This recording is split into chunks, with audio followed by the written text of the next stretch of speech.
প্রত্যেক বছর বিধানসভা নির্বাচন এলেই বিজেপির মনে পড়ে একটা করে প্রোডাক্ট লঞ্চ করতে হবে।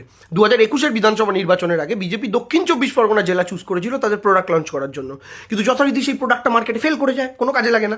এবার আবার 26-এ বিধানসভা নির্বাচন আছে, বিজেপি মনে মনে ভাবছে আবার একটা প্রোডাক্ট লঞ্চ করতে হবে, কিন্তু এবার কোথায় করবো, কোন জেলায় করবো। বিজেপি কথা ভাবতে ভাবতে মনে পড়লো বিজেপির যে না, আমাদের তো একজন আছে, তাই এবার প্রোডাক্ট লঞ্চ করো মুর্শিদাবাদ জেলায়। তাই মুর্শিদাবাদ জেলায় এবার আবার বিজেপির প্রোডাক্ট লঞ্চ বিধানসভা নির্বাচনের আগে, কিন্তু বিজেপির 21-এর প্রোডাক্ট ফেল করেছে, বিজেপি 26-এর প্রোডাক্টও ফেল করবে, এটার বলার অপেক্ষা রাখে না। আসলে আমরা যে স্লোগানটা তুলেছিলাম না 21-এ, আমার মাটি সইবে না, ইউপি বিহার হইবে না, বাংলা আমার বাংলার হবে, বন্ধু এবার খেলা হবে, এটা কিন্তু শুধু কোনো রাজনৈতিক দল বা আদর্শের বিরুদ্ধে স্লোগান ছিল না, এটা একটা ভাবনার এগেনস্টের স্লোগান ছিল। মানে আমার মাটি যেমন বহিরাগত কালচারকে সহ্য করবে না, যে সেটা যদি বাঙালি কালচারকে হড়প করতে আসে, আমার মাটি যেমন বহিরাগত গুন্ডাদের আসতে দেবে না, বহিরাগত গুন্ডাদের অ্যাকসেপ্ট করবে না, তেমনি আমার মাটি বহিরাগত উত্তরপ্রদেশের কোনো ঝামেলাকে রাজ্যের মাটিতে আনাটাও কিন্তু প্রশ্রয় দেবে না। এবং এটা এ মাটির হিন্দু মুসলমান নির্বিশেষেই দেবে না। কেউ যদি মনে করে প্রতিবেশী রাজ্যের ঝামেলা অশান্তি, যার ওপরে ভিত্তি করে একটা রাজ্য বছরের পর বছর জ্বলেছে, সেই ঝামেলাটাকে আমি আমার নিজের রাজ্যে আমদানি করে রাজ্যের মানুষের কাছে হিরো হয়ে যাব, জাতের মানুষের কাছে হিরো হয়ে যাব, তাহলে তারা ভুল ভাবছেন।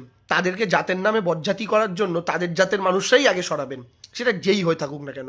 যেমন হিন্দু ধর্মের মানুষেরা এই বাংলার মাটিতে শুভেন্দু সহ সমস্ত উগ্রপন্থী শক্তিকে রিজেক্ট করেছে, তেমনই এই মুর্শিদাবাদে লঞ্চ হওয়া বিজেপির নতুন প্রোডাক্টকেও তাদের ধর্মের লোকেরাই রিজেক্ট করবেন, কারণ এই বাংলা রবীন্দ্রনাথ নজরুলকে একসঙ্গে পড়ে বড় হওয়া বাংলা।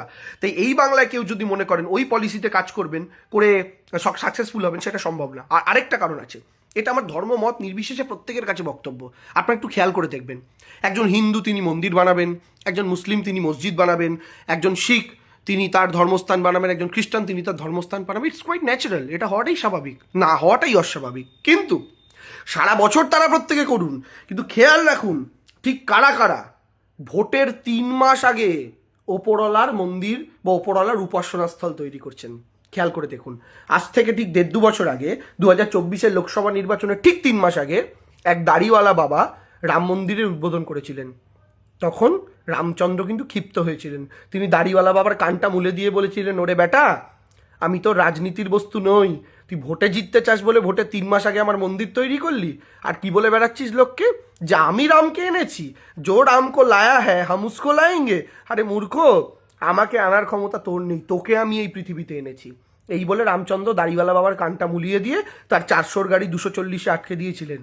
এবং ওই রাজ্যে 80-তে 72 পাওয়া সেই দল 40-এর গণ্ডি পেরোতে পারেনি। এবার আবার একজন হয়তো অন্য কোনো ধর্মে এই বাংলার মাটিতে বিজেপির দেওয়া সুপারি অনুযায়ী কাজ করছেন, তিনিও ভোটের ঠিক 2-3 মাস আগে তার ওপরওয়ালাকে মনে পড়েছে মসজিদ তৈরি করার জন্য। ওপরওয়ালাও তার কানটা মুলবেন সঠিক সময়, তার মাধ্যমে, তিনি তো খুব ক্ষুদ্র, তার মাধ্যমে আবার কানটা মোলা যাবে সেই দাড়িওয়ালা বাবারই। কারণ ভগবান কারোর রাজনীতির বস্তু হতে পারে না। সারা বছরে তুমি না করে, 5 বছরে না করে, 10 বছরে না করে, তোমার হঠাৎ মনে পড়লে এখন ভোটের 3 মাস আগে আমার ওপরওয়ালাকে স্মরণ করা দরকার, আমার এখন আল্লাহর বান্দা হতে হবে। আল্লাহ তো বোকা নয়, রামচন্দ্রও অত বোকা নয়। রামচন্দ্র বলুন বা আল্লাহ বলুন, আসলে যে যাকে মানেন, সেই যে পরম শক্তিমান ঈশ্বর ওপরে রয়েছেন, সেই পরম শক্তিমান ঈশ্বর সবটা বোঝেন। তাকে কারা ভক্তিতে ভালোবাসেন, কারা রাজনীতির স্টারগুলো চমকানোর জন্য ভালোবাসেন, ওপরওয়ালা ঠিক সময় তাদের কানটা মুলে দেবেন। একজনের মুলেছেন, আগামী দিনে আরেকজনের মুলবেন। আর এই বাংলার হিন্দু মুসলমান নির্বিশেষে সকলকে অনুরোধ, দয়া করে কেউ এই ধর্মীয় ট্র্যাপে পা দেবেন না। আমরা আমাদের রাজ্যের মুখ মাথা যেন একই রকমভাবে উঁচু করে রাখতে পারি, এটা মাথায় রাখবেন। আমাদের রাজ্যটাকে আমরা যেন কোনোভাবে উত্তরপ্রদেশ হতে না দিই। তাই স্লোগানটাকে আরও একবার মনে করিয়ে দিই, আমার মাটি সইবে না, ইউপি বিহার হইবে না, বাংলা আমার বাংলা রবে, বন্ধু আবার খেলা হবে।